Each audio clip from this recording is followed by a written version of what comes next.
Et voilà, normalement, c'est bon. Alors, bienvenue à toutes et à tous. Je pense que vous nous entendez bien. N'hésitez pas à taper dans le petit chat du coup en bas à droite. Bonjour à tous. Bon, parfait. Je vois que vous nous entendez. On est ravis de vous accueillir aujourd'hui donc avec Gabriel pour ce Bonjour tout le webinaire en monde. ce mois de janvier. Bonjour, bonjour. Donc, c'est un webinaire sur lequel on va aborder le sujet de l'exercice de l'entretien annuel, souvent synonyme en effet de stress, de perte de temps, de manque de préparation. On va voir aujourd'hui comment transformer cet échange qui est plutôt contraignant en un moment privilégié pour renforcer l'engagement et axer justement l'échange vraiment sur le développement des compétences. Et pour m'accompagner aujourd'hui, donc je suis accompagnée de Gabriel. Je te laisse te présenter, Gabriel. Bonjour tout le monde. Du coup, moi, je suis psychologue du travail chez Central Test, formateur et consultant. Et j'ai aussi une petite implication dans la R&D ici à Central Test. Voilà. Donc, Gabriel a pris le relais de Cilia, responsable de la formation qui devait co-animer ce webinaire aujourd'hui. Voilà, comme ça, Gabriel vous présentera aussi tous les outils en lien avec cet entretien annuel. Et pour ma part, donc Clémence, je suis responsable du développement commercial chez Central Test. Et aujourd'hui, donc l'idée, c'est dans un premier temps, on va revenir en effet sur les objectifs de l'entretien annuel. Donc, comment finalement redonner du sens à cet entretien en engageant pleinement à la fois les managers, les collaborateurs. Et pour bien structurer également cet entretien, Gabriel va vous présenter l'apport des outils. Ça peut être donc les tests psychométriques, certains tests qu'on va voir ensemble, et aussi l'outil de feedback 360 qui va vraiment vous permettre à la fois de structurer et d'enrichir les échanges de l'entretien annuel autour du développement des compétences. C'est vraiment ça qu'on va chercher aujourd'hui, c'est comment avoir cette approche par compétences dans le cadre de l'entretien. Et enfin, on va voir ensemble justement, suite à l'entretien, par rapport au plan d'action, comment bien définir les nouveaux objectifs suite à l'entretien et comment aussi montrer des perspectives de carrière qui sont alignées à la fois avec les attentes du collaborateur et aussi les opportunités d'évolution que vous pouvez offrir, vous, en interne au sein de votre structure. Pour peut-être introduire, alors assez rapidement, puisque je pense que la plupart qui nous rejoignent aujourd'hui, en tout cas, c'est un exercice que vous avez peut-être l'habitude de faire. Vous souhaitez sans doute aussi renforcer, en tout cas, l'importance de cet entretien. Les objectifs de l'entretien annuel, ils vont être principalement axés sur 3 critères.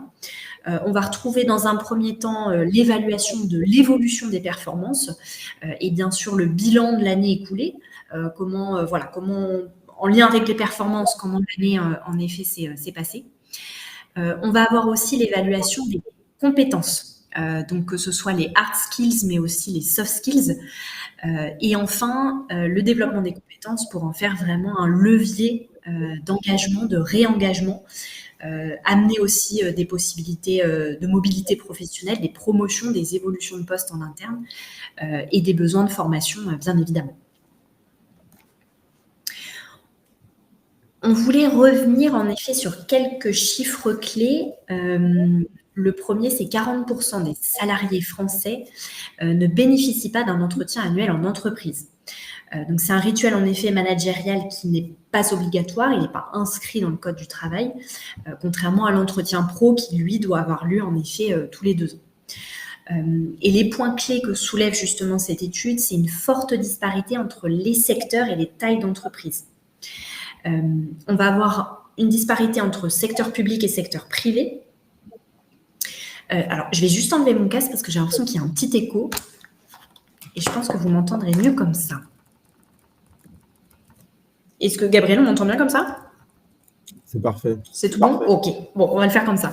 Donc, secteur public, secteur privé, on a en effet, on constate que dans le secteur public, presque 70% des agents du public bénéficient d'un entretien annuel. Donc, c'est une pratique en tout cas qui est plus répandue dans le secteur public que dans le secteur privé. Il y a aussi une disparité selon la taille des entreprises.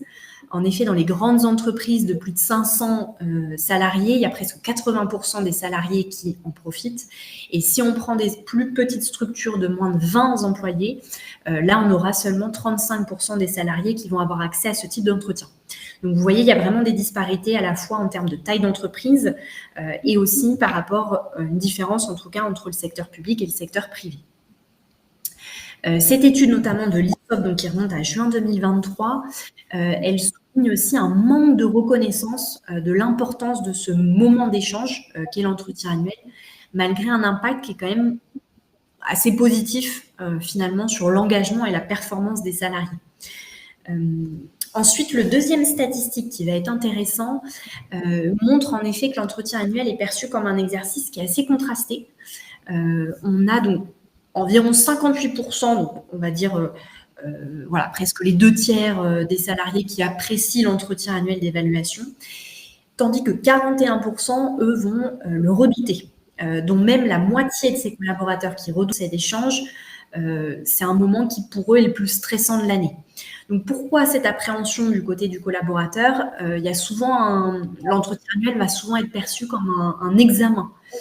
Donc, beaucoup le perçoivent en effet comme un exercice qui est assez subjectif, avec un rapport de force qui va être défavorable entre le collaborateur et son manager. Ce qu'on pointe du doigt aussi dans cette étude, c'est un manque de préparation. Presque 30% des salariés, en effet, vont se sentir insuffisamment préparés dans le cadre de cet échange. Et ce qui remonte très régulièrement, c'est un manque de suivi. Donc, en effet, il y a près de la moitié des salariés qui estiment que cet entretien ne va pas déboucher sur des actions concrètes, comme des formations, comme un ajustement des objectifs, comme un ajustement de la charge de travail. Et finalement, cette absence de suivi suite à cet échange va forcément nuire à l'engagement du collaborateur à l'avenir. Et le fait que les salariés aussi redoutent cet échange pointe du doigt également le format qui est amélioré. En effet, presque 80% des salariés vont penser qu'un entretien qui est bien conçu pourrait contribuer à les fidéliser, à les motiver. Et aussi, il y a une différence, un écart, on va dire, générationnel entre les nouvelles générations Y-Z qui sont beaucoup plus habitués au feedback continu avec leur manager et qui vont juger finalement l'exercice de l'entretien annuel, qui vont juger ce format assez classique et obsolète finalement, étant donné qu'ils ont des échanges plutôt réguliers en continu durant l'année. Et enfin, pour les managers, c'est en effet pour une grande majorité d'entre eux un exercice qui est chronophage et inefficace. Donc, il y a un sentiment aussi, un peu comme on le disait tout à l'heure avec les nouvelles générations, il y a un sentiment de redondance entre cet entretien annuel et d'autres moments d'échange qui vont être plus réguliers pendant l'année, des réunions, des bilans, des one-to-one par exemple, et aussi des outils. Cette étude la montre en effet une inadaptation des outils, c'est-à-dire que les entreprises manquent souvent de solutions qui vont être adaptées pour structurer et aussi uniformiser ces entretiens. Donc finalement, dans ce contexte où l'entretien, vous le voyez, ne fait pas l'unanimité, comment est-ce qu'on peut justement, à la fois dans la préparation, dans le format, les outils utilisés, comment est-ce qu'on peut redynamiser ce moment privilégié de l'entretien annuel, en faire justement un moment d'échange privilégié et un moteur pour le développement et la montée en compétences des collaborateurs. Donc, l'objectif numéro 1, en effet, qu'on souhaite vous partager avec Gabrielle, c'est de replacer finalement au cœur du dispositif les collaborateurs et leurs managers. C'est vraiment eux qui sont au cœur de cet échange, de cet entretien. Pour le salarié, ça va lui permettre dans un premier temps, bien évidemment, de mettre en avant ses performances et ses réussites professionnelles. Donc, il va pouvoir à la fois valoriser, voire défendre son travail, son savoir-faire, mais aussi son savoir-être. Toutes les soft skills, en tout cas, qu'il a pu développer durant l'année écoulée. Et la notion de feedback est importante et aussi à valoriser, puisqu'en effet, c'est aussi un moment pour le collaborateur d'exprimer ses envies, d'exprimer ses besoins, ses craintes aussi professionnelles. Et tout retour est constructif et va vous permettre d'améliorer en effet les process en interne. Donc, on vous conseille vraiment de ne pas sous-estimer le pouvoir et l'impact des feedbacks sur la performance de l'entreprise. On a beaucoup parlé, par exemple, de grandes démissions après la crise Covid, mais on constate finalement que beaucoup de salariés se désengagent en l'absence de feedback. Donc le pouvoir du feedback va être en tout cas très important et important à valoriser dans le cadre de cet échange. Et enfin, bien évidemment, le collaborateur, c'est aussi un moment privilégié pour se poser, pour interpeller aussi sur ses nouvelles aspirations pro, mais aussi ses aspirations salariales, bien évidemment. Et donc, le moment est venu pour lui d'évoquer avec son manager l'envie de faire évoluer son poste, sans doute de demander une augmentation de salaire, de revaloriser aussi son travail au sein de son entreprise. Donc, l'objectif est aussi de préparer les managers aux différentes demandes et aspirations de leurs collaborateurs. Et enfin, pour le manager, là, l'objectif aussi va être triple. Il y a à la fois, pour lui, ça va être un moment de reconnaître et de valoriser aussi les efforts. Donc, féliciter les collaborateurs, bien sûr, pour leur réalisation et l'atteinte de leurs objectifs. Et transformer, bien évidemment, cet entretien en une occasion aussi de reconnaissance vis-à-vis du collaborateur. L'objectif second, c'est aussi de préparer l'évolution, bien sûr, du poste. Donc, définir les opportunités d'évolution et les responsabilités pour l'année à venir. Et bien évidemment, co-construire un plan de progression individuelle qui va être adapté à la fois aux aspirations, mais aussi aux compétences, savoir-faire, savoir-être développées par le salarié. Et enfin, c'est aussi un moyen de renforcer l'engagement, la motivation, bien évidemment, et de transformer vraiment cet entretien en levier d'engagement en montrant une écoute à la fois active et un réel investissement aussi dans le développement du salarié. Donc, pour le manager, l'entretien annuel, c'est vraiment un outil qui peut être considéré et qui devrait être considéré comme un outil stratégique pour à la fois évaluer, valoriser, corriger et aussi planifier avec le collaborateur tout en créant un lien qui va être finalement durable et motivant. Donc, ce qu'on vous propose, c'est en effet d'aborder les différents outils d'évaluation. Donc, je vais laisser la parole à Gabrielle pour pouvoir justement utiliser les outils psychométriques au bénéfice de cet entretien annuel. Voilà, et on va se demander du coup, quels outils est-ce qu'on peut utiliser parmi les tests psychométriques et avec le feedback 360 pour évaluer les compétences clés. Alors, l'entretien annuel, ça va être un moment qui est assez stratégique pour le collaborateur et sa réussite va dépendre en grande partie de la préparation de l'entretien. Donc, il y a quelques étapes clés qu'on peut suivre pour réussir la préparation. On va pouvoir envoyer la trame de manière anticipée, donc la trame de l'entretien 15 jours avant. Ça va permettre aux managers comme aux collaborateurs de se préparer aux sujets qui vont être abordés. On va aussi envoyer les liens des tests psychométriques comme Profil Pro 2 ou Motivation Plus, des outils dont on va parler tout à l'heure. Enfin, on va parler de motivation. Et donc, ça va être des outils qui vont permettre une évaluation personnalisée des compétences et de la motivation.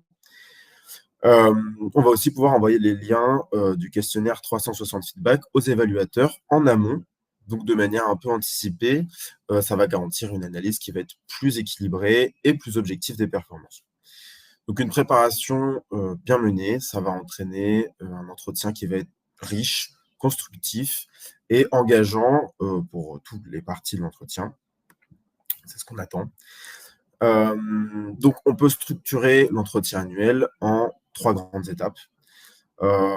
Chaque étape va jouer ici un rôle important dans la valorisation des compétences, dans la planification des actions futures et aussi dans l'engagement des collaborateurs. La première étape, ça va être un bilan général de l'année écoulée. Donc, pour cette première étape, on peut utiliser par exemple le test Motivation Plus, qui va être un outil d'analyse des sources de satisfaction et d'insatisfaction. C'est une étape qui va permettre de faire le point sur les réussites et sur les points d'amélioration du collaborateur.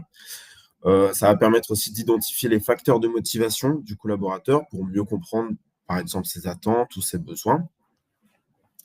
Et ça va permettre d'ajuster les actions de l'entreprise pour renforcer son engagement.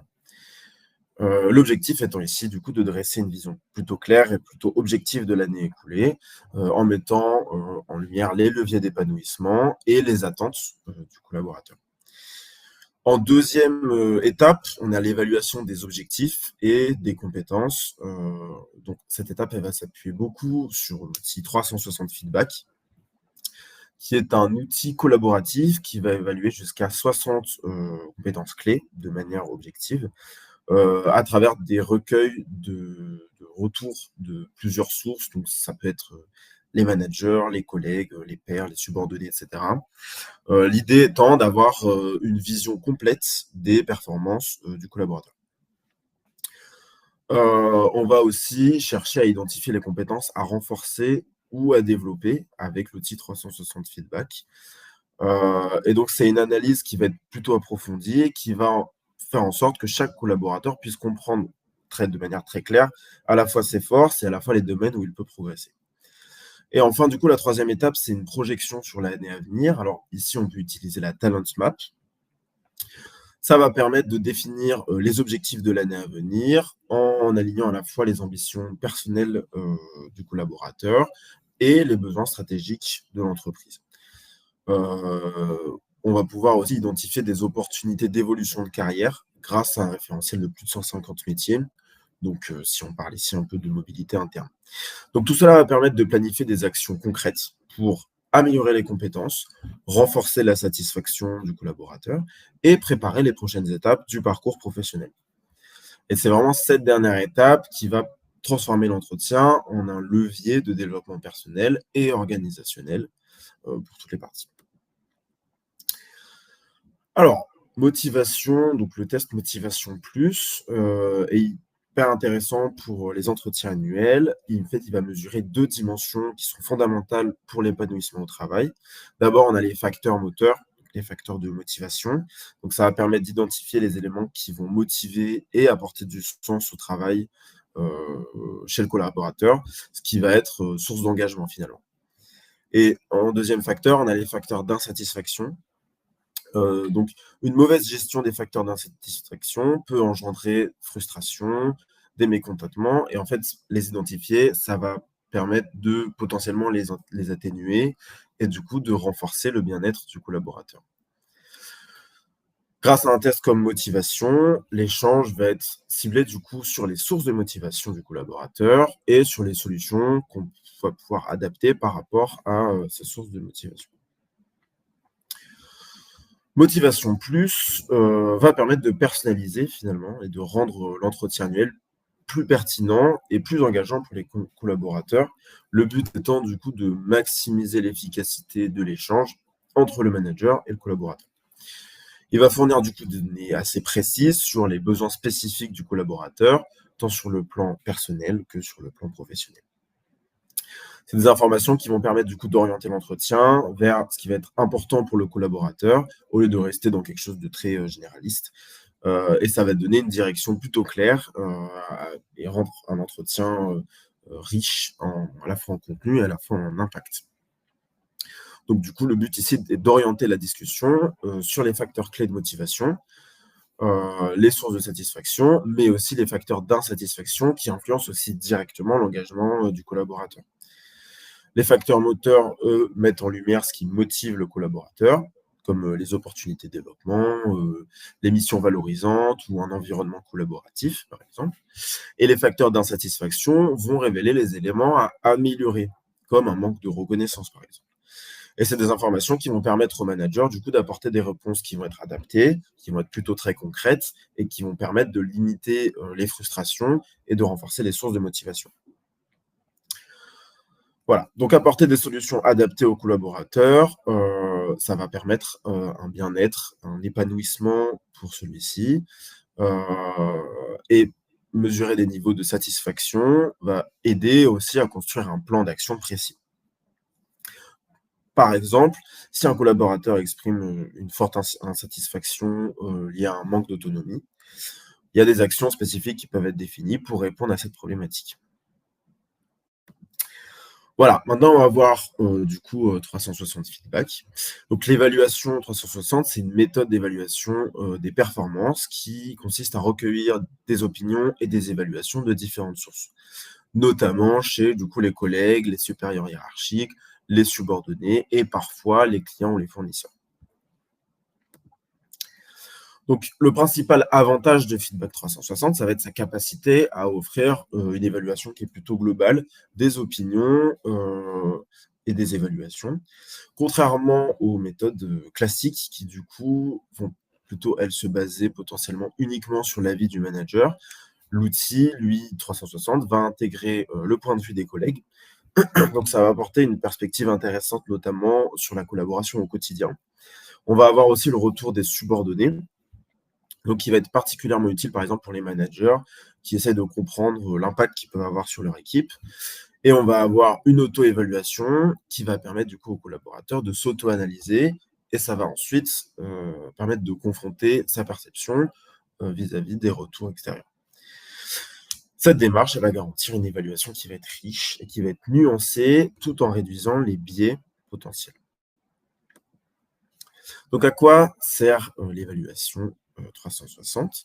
Donc, elle va être généralement utilisée dans le cadre de développement professionnel et de gestion de carrière pour permettre aux collaborateurs de mieux comprendre leur profil de compétences, leur profil de performance et donc de définir des objectifs de développement en conséquence. Elle peut être aussi utilisée pour évaluer les compétences de leadership et les compétences en matière de communication et de travail en équipe, par exemple. Donc, les avantages du 360 sont nombreux. On peut noter déjà l'objectivité de l'évaluation. Donc, le 360 permet de recueillir des avis de différentes personnes qui travaillent avec nos collaborateurs, ce qui peut éviter potentiellement les biais ou les préjugés. Et l'idée est d'avoir un certain nombre d'évaluateurs et aussi des évaluateurs qui vont être plus ou moins proches du collaborateur, ce qui va permettre une représentation un peu plus objective. Le second avantage, ça va être le feedback. Donc, l'outil 360 va permettre un feedback précis et détaillé sur les points forts et les points améliorés de chaque collaborateur, ce qui peut aider à se développer professionnellement. Et de manière plus globale, l'évaluation 360 peut être l'occasion de favoriser la communication entre les différents niveaux hiérarchiques et de renforcer la collaboration au sein de l'entreprise. C'est le moment d'identifier les besoins de formation et donc de développement des collaborateurs et de mettre en place des plans d'action pour les soutenir dans leur progression professionnelle. Lors de la restitution, c'est peut-être aussi l'occasion de valoriser le travail de chaque collaborateur, de lui donner une certaine reconnaissance dans son travail, dans ses compétences, et ce qui pourra générer par la suite du coup plus d'engagement et de motivation. Alors, l'un des principaux avantages des outils d'évaluation comme le feedback 360, c'est la capacité à mesurer des groupes de compétences qui vont être essentiels pour la performance professionnelle, mais aussi pour l'épanouissement personnel. Du coup, je vais vous présenter un petit peu ces groupes de compétences. On a le groupe du coup des compétences en lien avec les relations humaines qui va mesurer le fait d'interagir efficacement avec les autres. Donc favoriser la coopération, limiter les conflits et permettre à tous de travailler vers des objectifs communs. Ensuite, on a le groupe de compétences valeurs et intégrité qui va être plutôt relatif au fait de suivre les normes, de suivre des principes éthiques, notamment dans son comportement, et du coup de contribuer à créer un climat de travail positif, mais aussi à le maintenir. On a le groupe de compétences connaissance et gestion de soi, donc qui va être plutôt lui porter sur le fait de s'interroger de manière pertinente sur ses pensées, sur ses actions et savoir les gérer de manière appropriée. Le groupe de planification et vision, donc c'est cerner son environnement de façon à pouvoir organiser le travail de façon efficace et anticiper les conséquences de ses actions. Pour poursuivre, on a le groupe engagement professionnel, donc démontrer un engagement qui va être volontaire, qui va être plutôt sincère. On va aussi avoir, par exemple, l'internalisation des objectifs de l'entreprise dans le but de s'améliorer, mais aussi de faire progresser son organisation. On a les compétences de communication. Bon, ça, c'est comprendre et être compris ou comprise en écoutant activement les autres, en partageant des idées, des informations de manière adaptée. Le groupe de compétences leadership, ça c'est diriger une équipe, déléguer, évaluer les performances et communiquer de façon inspirante. Et enfin, on a le groupe analyse et expertise qui rassemble des compétences autour de évaluer et utiliser des informations pertinentes pour comprendre son environnement et agir efficacement. Donc, comment accompagner la personne lors de la restitution du 360 feedback ?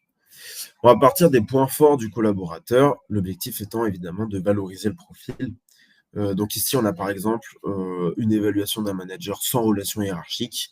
Hein, vous pouvez voir que dans les 3 colonnes, il y a subordonné, collègue, auto-évaluation. Donc ici, on a pris l'exemple du groupe de compétences connaissance et gestion de soi.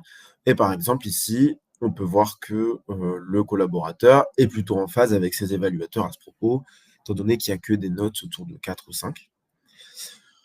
Il semble par exemple que la personne a une forte réactivité, parce que l'ensemble des collaborateurs, des évaluateurs, pardon, ont soulevé cette compétence chez la personne. Donc, on va pouvoir ici poser des questions pour approfondir si on le souhaite. Par exemple, de demander en quoi c'est une force dans son travail d'avoir une bonne réactivité. Voilà. Si on passe sur un autre groupe de compétences, donc ici planification et vision, on peut voir que, par exemple, les retours vont être un peu plus partagés. On prend par exemple la compétence gestion du temps. On voit que le collaborateur n'a pas su s'auto-évaluer. Donc, on va pouvoir venir le questionner à ce niveau. Donc, par exemple, que pensez-vous de votre façon de gérer vos missions, du respect de vos échéances? Il semble que ça pourrait être un point d'amélioration chez vous. Êtes-vous d'accord? Oui, non. Et on va pouvoir prendre le temps aussi de rentrer dans le détail des évaluations, demander si la personne sait pourquoi il y a cette notation qui apparaît et si elle a en tête des exemples. Voilà. On va pouvoir faire ici le lien avec les compétences précédentes aussi. Donc, par exemple, si c'est une personne qui est très réactive, comme on l'a vu juste avant, peut-être que c'est la réactivité de cette personne qui lui a fait perdre le fil sur l'organisation et les délais sur des tâches avec de la planification, par exemple. L'objectif ici, finalement, ça va être de savoir ce qu'on va pouvoir mettre en place pour l'amélioration des compétences. Voilà, je vous laisse avec Clémence pour la table. Alors, merci beaucoup, Gabriel. Alors, je vais juste désactiver ton micro, Gabriel. Non pas que je ne t'apprécie pas, c'est juste que je pense que ma voix, elle re-rentre. Ouais, nickel. Donc, en effet, là, ce qui était intéressant, c'est que Gabriel vous a présenté notamment cette approche par compétence et le plan d'action suite à l'entretien annuel. Vous allez bien évidemment pouvoir le mettre en place donc, suite au retour du feedback 360. Et la Talent Map va être un outil qui va venir aussi compléter cette analyse, toujours en ayant cette approche par compétence. Et comme on le voyait au début du webinaire, l'entretien annuel, donc ne fait pas forcément l'unanimité, à cause en partie d'un manque de suivi. Donc c'est surtout ce que les collaborateurs, les salariés vont reprocher à cet exercice-là, c'est que l'entretien ne débouche pas sur des actions concrètes, que ce soit des formations, des plans de développement individuels, un ajustement de la charge de travail. Et cette absence de suivi va forcément nuire à l'engagement du collaborateur. Donc, vous avez à la fois cette approche par compétences qu'on a vue via l'outil Feedback 360. Et sur la Talent Map, en fait, Central Test, je vais vous montrer un peu plus en détail après avec des graphiques, mais la Talent Map de Central Test, c'est vraiment un outil qui permet une approche dynamique par compétences. Donc, c'est un outil de matching qui va permettre de combiner les résultats de plusieurs tests. Donc là, dans le cadre de l'exercice de l'entretien annuel, par exemple, si vous avez utilisé le test motivation, vous allez aussi pouvoir le combiner. Peut-être que la personne a déjà passé un test de personnalité de Central Test, le profil Pro 2. Et si la personne a passé plusieurs tests, vous allez pouvoir combiner avec la Talent Map les résultats de ces différents tests et vous allez obtenir des adéquations avec 3 référentiels. Vous aurez un référentiel de compétences. Donc, on va revenir, on est sur les compétences. Le référentiel est aussi utilisé donc, dans le 360. Donc, on aura ce référentiel de compétences qui sera utilisé dans la Talent Map. Vous aurez aussi un référentiel de métier sur lequel vous allez pouvoir créer vos propres métiers. On va également le voir ensemble. Également un référentiel de valeur corporate. Donc, ce qui va nous intéresser, en effet, c'est ce référentiel de compétences et ce référentiel de métier qui va pouvoir être personnalisé. Donc l'idée, c'est vraiment de faire de l'entretien, comme on l'a dit, un levier d'engagement et de définir un plan d'action autour des axes de développement et des opportunités de carrière. Donc les axes de développement vont pouvoir être identifiés par les retours du feedback 360 et également par la Talent Map. Les opportunités de carrière, là, vont pouvoir être aussi définies par l'outil Talent Map en identifiant des métiers personnalisés chez vous que vous allez pouvoir intégrés dans cet outil. Donc, le référentiel de Central Test, il est en effet, c'est un référentiel qui est assez universel. Gabriel vous a montré les différentes catégories de compétences. Donc, on a 12 groupes. C'est un référentiel qui est assez universel, comme vous voyez ici dans les catégories. Et vous pouvez le réutiliser à la fois pour des besoins en formation, de développement des compétences. Donc, on va avoir 10 catégories qui vont regrouper, on va dire, des compétences transversales. Gabriel vous a présenté un peu plus dans le détail tout à l'heure. On va retrouver en effet les compétences qui vont être liées aux capacités d'analyse, d'expertise, les valeurs, les relations humaines, des compétences en communication. Et on va également avoir 2 groupes de compétences qui là vont être davantage personnalisées par rapport au profil du collaborateur, c'est-à-dire des compétences dans le domaine de la vente pour vos profils commerciaux et des compétences qui vont être liées là pour le coup au management. Ce référentiel-là, dans le feedback 360, vous pouvez aussi intégrer, si la personne a un rôle commercial et un rôle de manager, vous pouvez intégrer les catégories, notamment en vente et en management. Donc, la Talent Map, c'est vraiment un outil qui va permettre de croiser les résultats de différents tests. Donc là, on parle des tests psychométriques et donc ça va venir aussi renforcer votre analyse et aussi compléter le retour que vous avez eu via l'outil feedback 360. Donc là, l'idée, c'est d'identifier, comme vous le voyez ici en haut à droite, vous voyez alors je ne sais pas si vous voyez dans le détail les intitulés, mais en tout cas, dans la Talent Map par compétences, vous avez toutes les compétences du référentiel Central Test et vous les avez ici présentées dans l'ordre, on va dire, de maîtrise, d'adéquation avec le collaborateur. Donc, on va voir justement les top compétences, les points forts du collaborateur, mais aussi, plus on va descendre dans la Talent Map, plus on verra des scores d'adéquation plus faibles et on va pouvoir ainsi aussi définir ses axes de développement. Donc, c'est vraiment une approche dynamique qui va permettre de se focaliser à la fois sur les points forts du collaborateur, mais aussi sur ses axes de développement, en rapport, bien évidemment, avec des compétences que vous avez identifiées, que le collaborateur, en tout cas, doit maîtriser dans le cadre de son poste, ou des compétences qui vont être requises pour un futur poste visé et une évolution de carrière. Donc, l'idée, c'est qu'on sort du schéma par trait, qu'on va avoir dans les différents tests. Là, on est vraiment sur une démarche plus dynamique pour identifier les zones de talent et les axes de développement du collaborateur en ayant justement, sur base du référentiel de compétences Central Test. Et ensuite, le modèle prédictif de Central Test, ce qui va être très intéressant, c'est que cette fonctionnalité va vous permettre de créer pour vos postes en interne ou pour un poste visé, un modèle de compétences sur mesure. Vous allez pouvoir identifier parmi les compétences justement qui sont suggérées les critères clés de succès. Donc typiquement, voilà, si on se projette pour un collaborateur, il a en tête 3 postes visés en interne, vous allez pouvoir justement implémenter sur Central Test ces 3 postes et pouvoir identifier quels sont les critères clés de succès à maîtriser sur ces 3 postes. Donc, vous pouvez personnaliser en effet les compétences que vous allez rechercher chez vos collaborateurs pour chaque type de poste et ainsi pouvoir identifier justement des adéquations et des axes de développement.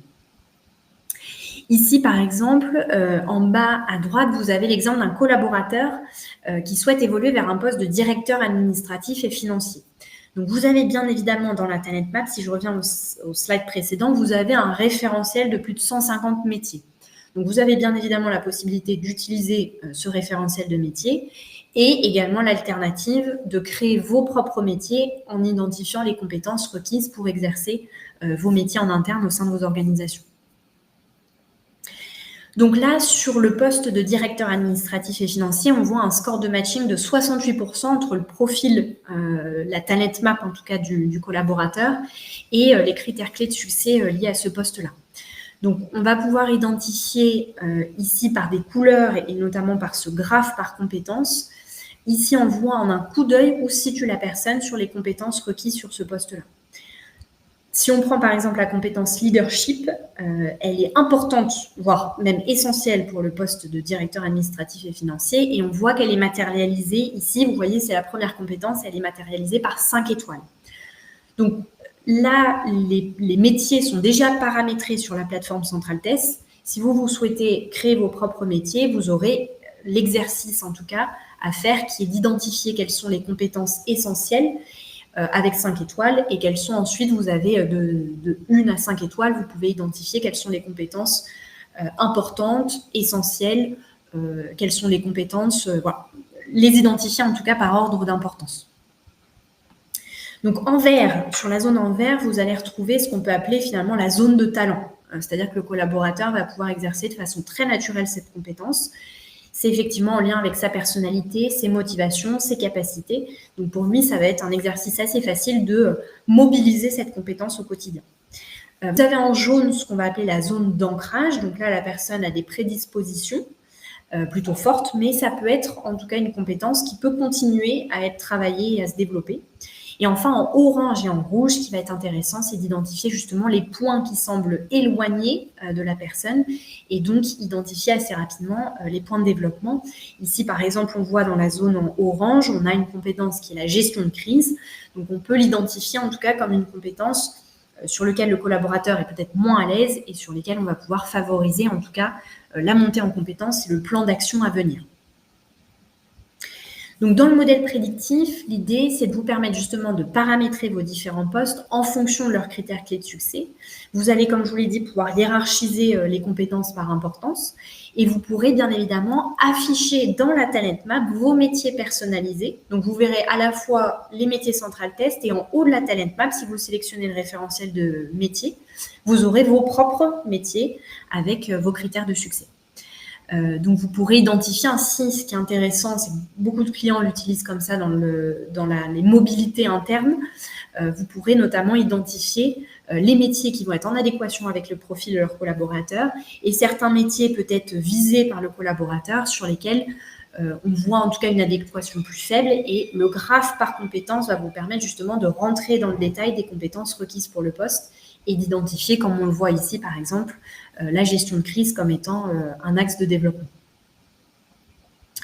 Donc tous ces outils combinés, à la fois le test motivation dans le cadre du bilan de l'année écoulée, le 360 feedback axé sur les retours des différents collègues et la Talent Map qui, elle, va combiner les résultats croisés des différents tests pour justement vous offrir une approche par compétence. On a vraiment des outils qui vont vous permettre notamment d'orienter en tout cas l'échange sur l'après. Sur voilà, comment est-ce qu'on projette le collaborateur sur l'année à venir, quelles sont les zones de talent, les points de force en tout cas sur lesquels le collaborateur va pouvoir miser, les compétences transversales qui sont ses réels atouts en tout cas pour réussir dans sa vie professionnelle et bien évidemment identifier aussi un plan d'action, les différentes compétences que vous allez identifier comme étant des axes de développement. Vous pouvez ensuite derrière, via ces différentes données, pouvoir mettre en place des plans de formation, un accompagnement plus individualisé pour permettre aux collaborateurs en tout cas de se projeter sur la suite et pouvoir identifier les compétences sur lesquelles il va pouvoir continuer en tout cas à travailler.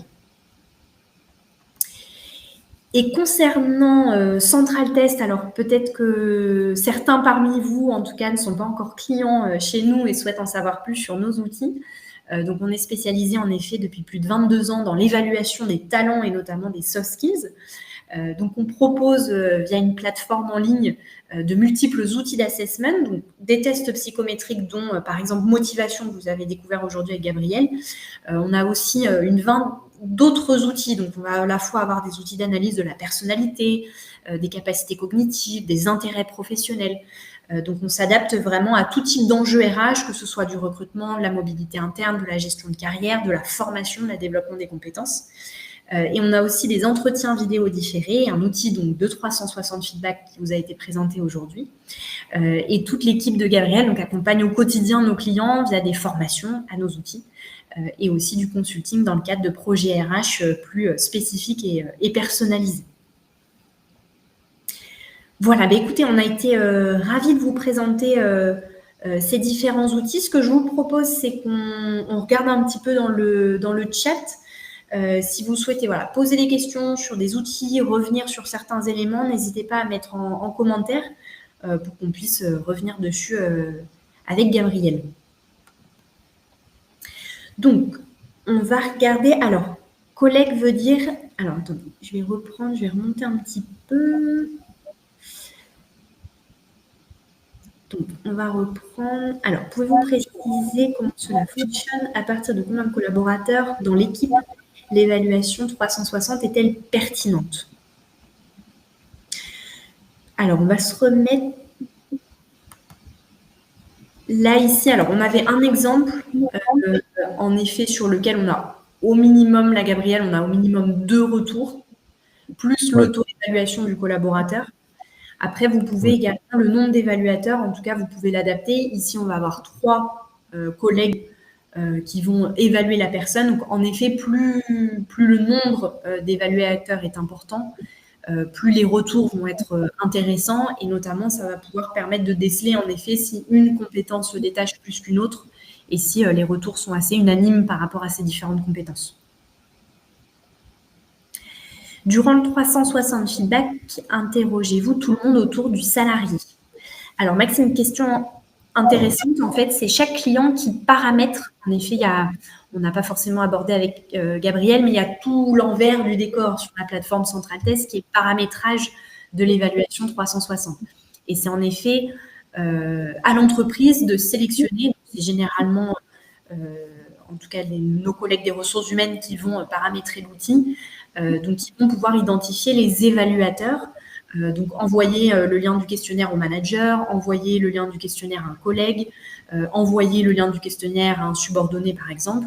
Donc, ça, c'est vraiment l'entreprise qui choisit, en tout cas, à qui envoyer cette évaluation.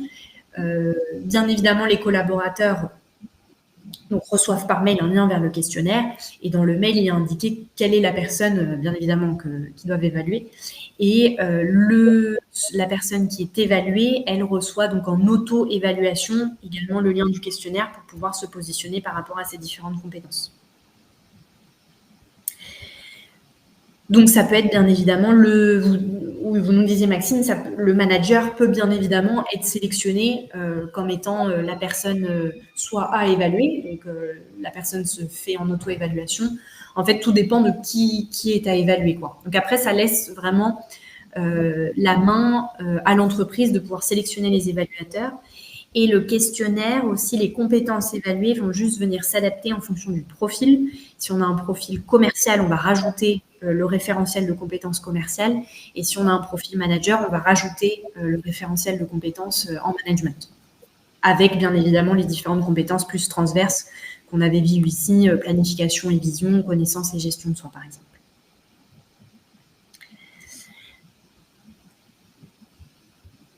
Alors, pour que le 360 soit le plus fiable, à combien de personnes recommandez-vous de l'envoyer au minimum? Alors, je dirais, mais ça reste mon humble avis, là, par exemple, vous avez un exemple où, en effet, au minimum, on a le résultat de l'auto-évaluation et on a également 2 personnes qui ont été interrogées. Après, c'est vraiment libre à vous de pouvoir sélectionner. Vous pouvez bien évidemment en mettre plus. Ici, on a 3 personnes qui ont été interrogées en plus de l'auto-évaluation. Donc, plus, je dirais, il y a de personnes, plus en effet les retours vont être partagés. Voilà, si on voit en effet la gestion du temps, tous les collègues ont mis une note de 1 à 2. Donc, en effet, c'est un avis qui est partagé par plusieurs personnes. Le fait que cette compétence-là est, en tout cas, à développer chez le collaborateur, on va dire.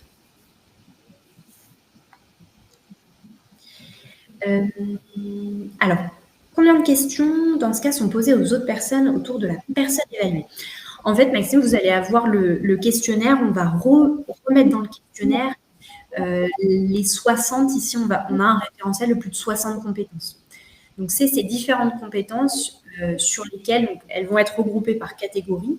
Et en fait, pour chaque compétence, la personne qui évalue l'évaluateur va devoir noter justement sur une échelle de 1 à 5 le retour, en tout cas ce qu'il estime, 5 étant une compétence totalement maîtrisée et acquise par le collaborateur, et 1 étant en effet une insuffisance, ou en tout cas voilà, vraiment une compétence qui est assez critique et qui devrait être développée chez le collaborateur. Donc les 60 sur ce référentiel de 60 compétences, l'évaluateur doit pouvoir justement identifier des notes pour chaque compétence, la gestion du temps, le sens de l'organisation, l'innovation, la créativité, et va être interrogé justement sur comment il estime le niveau de maîtrise de cette compétence chez la personne à évaluer.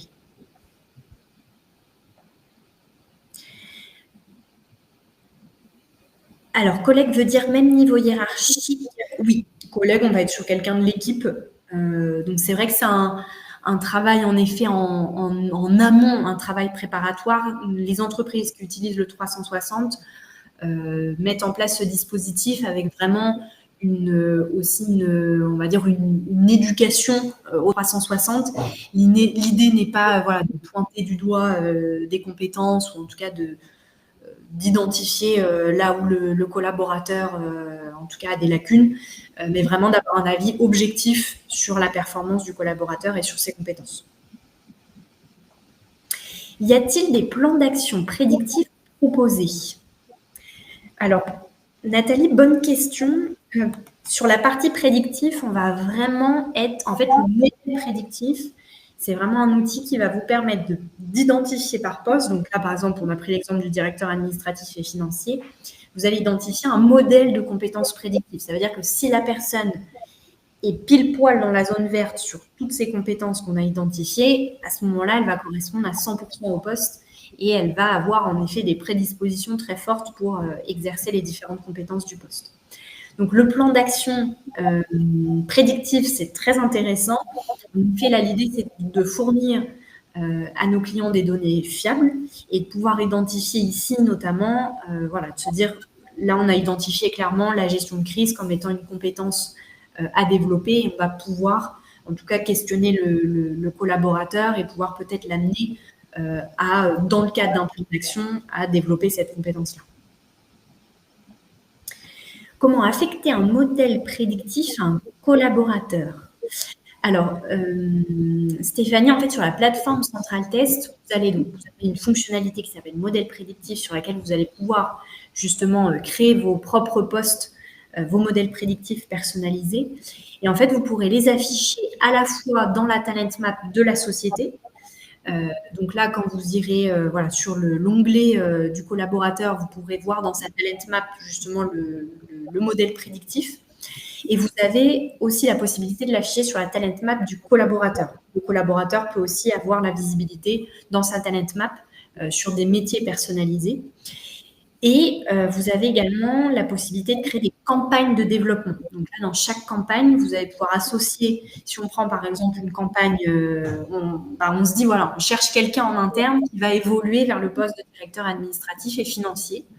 On peut créer une campagne sur base du modèle prédictif du poste de directeur administratif et financier. Et dans cette campagne-là, vous allez pouvoir mettre plusieurs personnes, plusieurs collaborateurs. Et vous pourrez ainsi différencier sur chaque collaborateur. Si vous mettez par exemple moi et Gabriel, vous pourrez voir Gabriel a 68% de correspondance avec le poste de DAF. Moi, je vais avoir 35%. Tu sais bien gérer les crises, Gabriel. Ça m'étonnerait, ça. Donc, l'idée des campagnes, c'est notamment de pouvoir identifier, en effet, parmi les différents collaborateurs et dans le cadre de cet entretien annuel, qui pourra notamment peut-être être plus en adéquation avec le poste de directeur administratif et financier. Donc là, le modèle prédictif va être utilisé dans une campagne, ce qu'on va appeler une campagne de développement, dans laquelle on va pouvoir intégrer plusieurs collaborateurs et identifier l'adéquation avec ce poste-là. Donc, vous aurez les mêmes informations que vous avez ici. Vous aurez le pourcentage global, le 68%. Et ensuite, vous pourrez avoir plus dans le détail ce graphe par compétence qui va vous permettre d'identifier les zones d'ancrage et les axes de développement du collaborateur. Alors, où aller pour trouver tous vos outils de test pour choisir le bon à utiliser? Alors, ce que vous avez, Monique, sur le site de Central Test, vous avez notre catalogue de tests. Donc là, vous avez toutes les solutions d'évaluation Central Test qui vont être, vous les verrez par projet. Donc, si c'est des projets de recrutement, si c'est des projets de mobilité interne, si c'est des projets de gestion de carrière. On va dire que chaque test va être en effet adapté à différents enjeux. Et ensuite, vous pourrez identifier justement le bon test à utiliser, à la fois en fonction du profil de la personne à évaluer, mais aussi en fonction du projet RH. Et je me permets de rajouter sur la plateforme qui prédit que vous avez le Test Finder, si jamais, pour utiliser, Oui. que vous pouvez utiliser pour trouver quel test pour quel besoin. En effet, le Test Finder va vous demander, je crois, l'objectif, le profil, l'objectif de l'évaluation. Et ça va vous suggérer en tout cas différents tests pour pouvoir identifier ceux qui sont les plus adaptés à votre à votre usage, quoi. Alors, sur la gestion, je vois Nadine, il y a une question en effet sur la mise en place d'une GEPP. Donc ça, alors Central Test, on a en effet ce référentiel de compétences. Après, on a certains clients, je vais me remettre sur ce slide-là. En effet, sur la partie accompagnement consulting, on peut également, si vous avez un référentiel de compétences que vous utilisez vous en interne et que vous souhaitez intégrer sur Central Test ce référentiel de compétences, c'est en tout cas des projets sur lesquels on accompagne nos clients et sur lesquels vous pouvez nous solliciter et l'équipe consulting, en tout cas, et R&D pourra notamment implémenter votre référentiel de compétences sur la plateforme Central Test. Donc, ça peut aussi, nous, l'idée, c'est vraiment de vous fournir la donnée, la data, qui soit la plus fiable possible pour qu'ensuite, vous puissiez utiliser ces données pour ensuite mettre en place, en effet, une gestion des compétences qui soit la plus adaptée à votre structure. Alors, avant la mise en place de ce modèle d'évaluation, on est sur l'autorisation des salariés en amont. Est-ce que l'employeur peut l'imposer à tous les salariés de son entreprise? Alors, Charles, nous, on va plutôt revendiquer, en effet, notamment sur l'outil 360, il faut que ce soit une évaluation, bien évidemment, qui soit, on va dire, partagée avec le collaborateur. Donc, l'idée, c'est vraiment d'axer sur le développement des compétences. Donc, c'est voilà, dans le cadre d'un projet de mobilité ou dans le cadre de l'évolution d'un poste, on peut utiliser ce 360 pour justement identifier les axes, enfin les zones de talent, on va dire, qui sont partagées par chacun et aussi les axes de développement. Donc, l'imposer à tous les salariés de son entreprise, tout dépend voilà, de l'objectif de l'évaluation, quoi. Et en tout cas, nous, on aura tendance à dire, je pense que, je ne sais pas si Gabriel, tu partages cet avis, mais à bien impliquer les collaborateurs et à faire en sorte que ce soit voilà, un travail collaboratif entre chacun, quoi. Oui, oui, voilà, c'est ça. En fait, le but, c'est d'avoir un retour le plus objectif possible. Donc, évidemment, sur la base du volontariat, ce sera toujours mieux. Varier les collaborateurs, varier des gens plus ou moins proches de la personne à évaluer. Et puis, avoir en tête aussi que les réponses sont anonymisées. Donc, ça va permettre aussi moins de biais et plus d'objectivité dans l'évaluation.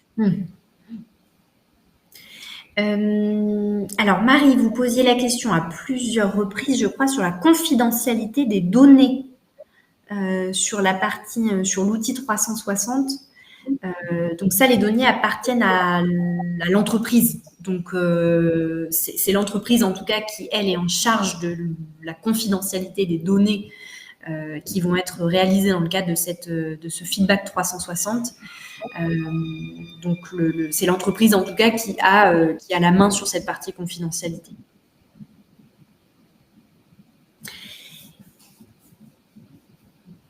Oui, voilà, Stéphanie, obligation à informer le collaborateur sur la manière dont il est évalué. Sur l'évaluation annuelle, dès lors qu'elle est mise en place, elle s'impose à tous. Et donc, c'est bien évidemment avoir l'aval du collaborateur.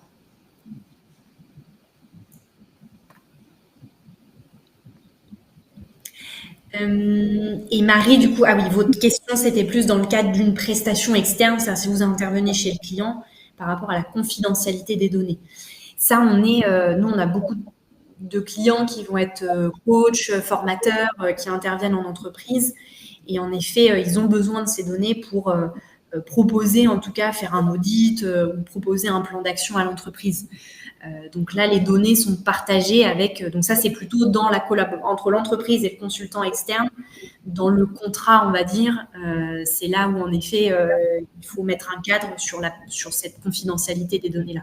Mais les données, du coup, nous, si c'est le consultant qui est sur sa plateforme d'évaluation, les données appartiennent du coup au consultant qui utilise la plateforme d'évaluation pour faire passer ces différents outils.